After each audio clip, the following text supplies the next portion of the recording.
Hello there, and welcome back to War Thunder, and today I'm aboard the USS Helena, and this is the first 5.7 battle rating light cruiser with premium status that the US gets, and there is also a premium cruiser for the British, the HMS Helena. So we have to talk about the elephant in the room here, obviously, and that is top battle rating premiums. I'm thoroughly against this, and I think that this is a piss poor decision, and I could rant about this for all the time that there is. But in doing so, I would create a good advertisement video for Gaijin, because a lot of people that just then want to know if this ship is good or not would say, oh man, this guy seems to know what he's talking about, and he's ranting about this ship. I better get it. And then those people end up playing versus the most experienced players and having no idea what they're doing. They don't know how to control the ship. They don't know all the fine tips and tricks that there are. And then they just end up dying in their first ship and having nothing to respawn in.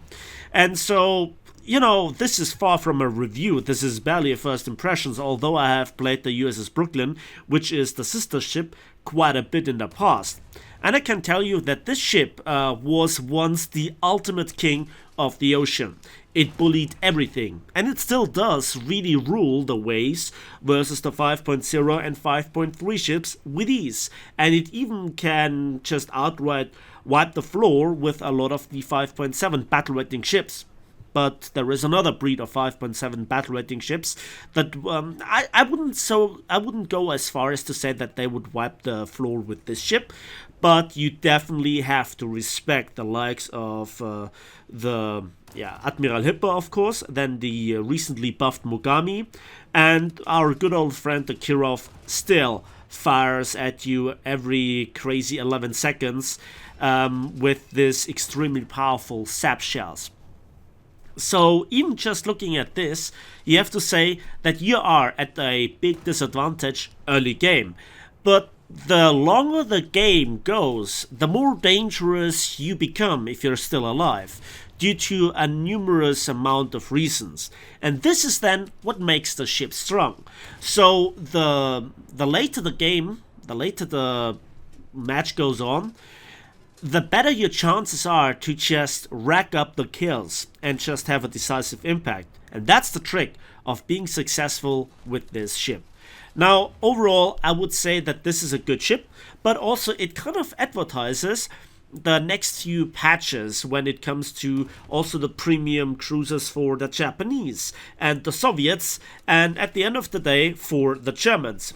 And if we are looking here at how it has been done with the British and the US, we can expect for the Germans probably a sister ship to the Admiral Hipper, for the Soviets a sister ship to the Chapayev or the Kirov, and for the Japanese I assume it's a sister ship to the Mogami.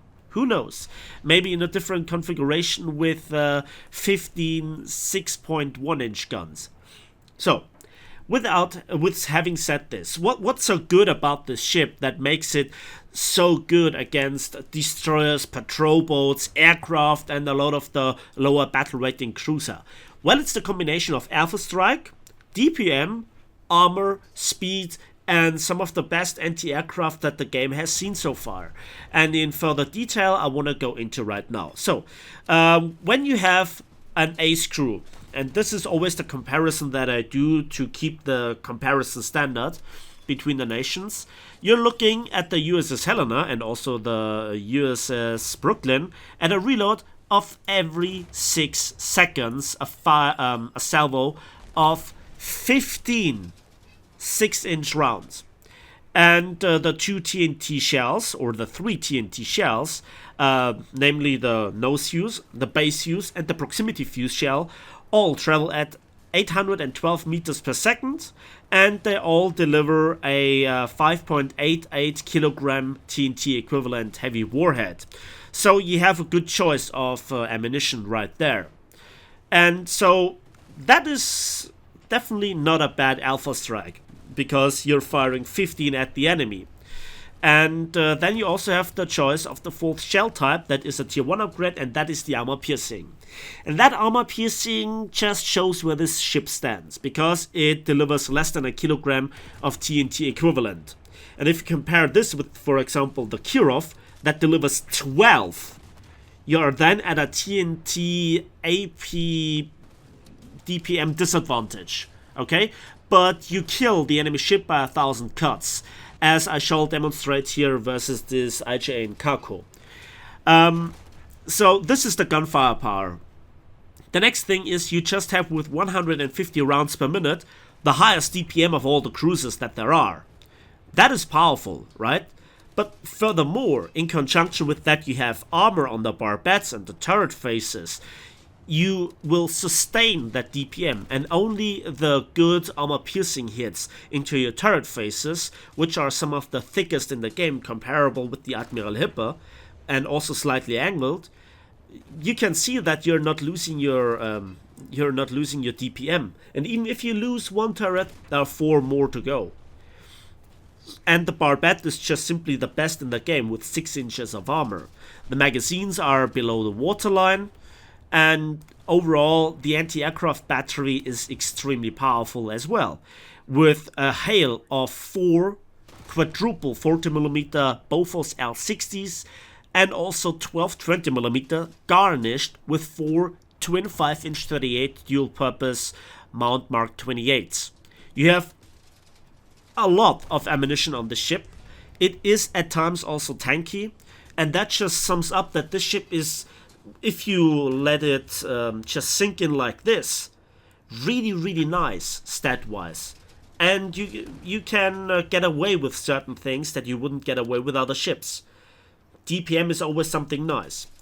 So, as I said, this is a ship that works best at distances below 7 to 8 kilometers. Because after that, the dispersion and the travel distances of the shells become too inconsistent. Yes, you still can spam the enemy, and that works at times, but it is not just simply a duel that you will win versus a Kirov at long range if he is dueling, or let's say an Admiral Hipper or a Chapayev. Chapayev is your absolute counterpart in this respect from the Soviets. While lacking DPM, it has just a touch more alpha strike with its sap shells, as I pointed out with the ship review on that specific ship in War Thunder. So, if you think that now you're buying yourself the best, sadly you're a few patches late. But again, at some point we will see even bigger ships, even better ships from other nations, from more nations. We still have to wait the arrival of the Italian Navy, right? And also, inevitably, we will see even heavier cruisers. We will see battle cruisers and battleships. And then the question is if this ship is really, worth it. We'll have to see about this. I think that it just lacks here a little bit the firepower. Which is funny if you think a few patches back where the Brooklyn was just the absolute king, the undisputed king of the ocean, with firepower, DPM, armor, and so forth. And this ship isn't worse in any respect. In fact, it is slightly better, just granting us, again, this kind of thing with premium ships in War Thunder. They are slightly better than their tech tree counterparts. Think about the premium destroyers. Think about this in contrast to the Brooklyn, and think about how we have it here with the British as well, where then the Belfast is just a touch better compared to the HMS Southampton when it comes to the AA and when it comes to also the turret faces. So you lose also your DPM not that often compared to the tech tree counterpart. It's not a massive advantage, but it's definitely something that is worth talking about. So if you observed here this gameplay, I just began recording after I managed to escape the initial long-range fight. And that is something that is really important. If you look at this match and then later on the results, you will think, oh wow, what a good ship, I have to get my hands on it. But I don't want to make here the mistake of Mike Goes Boom. Now, Mike Goes Boom didn't really make a mistake. Oh, fine, it's torpedo beats. Okay, when it came to like the Ki-50, this premium helicopter nonsense bullshit, which is overpowered in a way versus other aircraft and other helicopters with its, you know, just fire in the general direction without proper lock-on and you get a kill. But versus a tank, it wasn't really something worth talking about, because it didn't change all that much for tanks, except it changed everything. Because if you're sitting in a tank, you are facing a helicopter that can kill you like any other helicopter, right? But so many helicopters got in fact spammed out that, yeah, there was no counterpart for you to challenge you on the caps, like other tanks, for example. And the AT-ATs had a field time, like, you know, some other YouTubers have proven when they grinded for the M1A2, like many miles away, that just were feasting on those Ki-50 premium players that had no idea what they were doing. So I really, really have to warn you, this ship, commanded by a good captain, is a good ship. But on not all the maps, not all the scenarios, and not versus all the enemies. And don't expect that this is the same scenario that you find yourself a few patches ago with the Brooklyn. Now, Michael Spoon tried to stress out that the ship, that the helicopter is pay to win in his opinion, and that it shouldn't be sold, and Gaijins should do something about this. And he said that he don't want to advertise it with a rant. And so I'm saying here the same. But inevitably, I can tell you only one thing. If you're buying this ship, you are just proving to Gaijin that you don't care about balance, that you don't care about fixes or anything. You just care about your own short-term advantage. Because this ship isn't really that cheap. And while I admit that the premium destroyer isn't really, again, that much worth like it was in the beginning, the USS Cowell, it also has received buffs, by the way.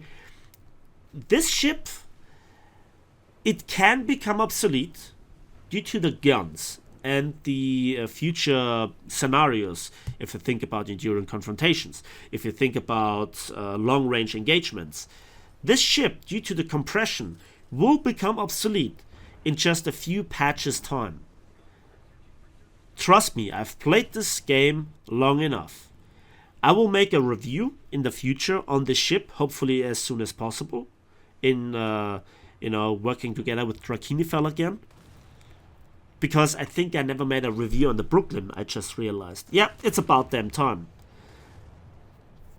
But this ship performs very well in the anti-aircraft role, very well in just farming inferior ships.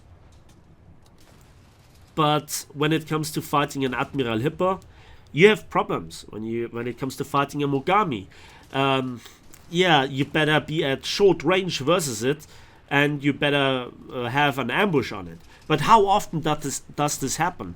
Ask yourself this. Ask yourself this. Be honest to yourself. And just look at this pitiful damage at the Admiral Hipper at what? 6-7 kilometers? He just absorbs here all the damage. And I cannot really aim that exactly anymore. If I would shoot at this ship with a Mogami right now, or a Kirov, or an Admiral Hipper myself, or hell, even the HMS Hawkins, I would probably kill this Hipper right there with just a few salvos. But I like the Alpha Strike, and I like the punching power. So you can see that this ship is already seeing its limits. And when you have to think about the future, when there will be battle cruisers, when there will be more armored cruisers, when there will be German premium Admiral Hipper sister ships, hell, even Deutschland class with 11-inch guns, and you have to fight them all the time. If you really want the ship, you better buy it now, because it will lose value the next few patches. This is now my take on this ship. But let's go back to the initial thing. I think it's a very, very poor decision by Gaijin to to sell those top battle rating premiums, they get shortly spammed out. Gaijin has a short cash grab, but the long-term health of this game mode, of this game in general, just gets absolutely wrecked every single time Gaijin pulls off something like this. I'm heavily against this, and I hope that Gaijin stops this. Gaijin, this is a no from me. This is a no from me. It's not that this ship is frankly overpowered, but that anybody could simply bypass the grind like that. I'm against this. Now let's have a quick look at the results. 76,000, nearly 77,000 civil lines, and nearly 19,000 modification research points for 10 kills, 4 aircraft, and 3 assists, and 1 capture point. And that was the best battle that I managed to get. Very often, due to how matches go, I didn't even kill 1 or 2 ships. Why? Because I was in the wrong scenario. Because I was focused by multiple other ships. Because a patrol boat just ended the battle before I could reach the capture zone. All those scenarios really, really make me wonder if a ship like this is really to be recommended. The ship itself, statistically in comparison, isn't really bad. But do you really have fun currently? It's a hard decision. I would love if Gaijin really invests more in fixing the game modes, in just trying to improve the fun, and that you can slug it out longer with enemy cruisers, not in the scenario of enduring confrontations, but more in the scenario of that you have more than 5 to 6 minutes before the patrol boat has captured all the points, and the game will inevitably end in 3 or 4 minutes more. I've talked about this the last 2-3 patches, and nothing has changed. Cruisers are mostly irrelevant if one person spawns in a patrol boat, and that really reduces the value of this ship. It's a beauty, I like it, and it has a value, but the future will not be very kind to this ship, like to also the HMS Belfast and also the other future premium cruisers before they even have been announced. And that's it for me today. So thanks for watching, thanks for listening. Let me know your thoughts and your experiences fighting with and fighting against this ship. And as usual, give this video a like if you did, subscribe if you want to see more, and we'll see each other on the battlefields, in the skies, and on the waves of War Thunder.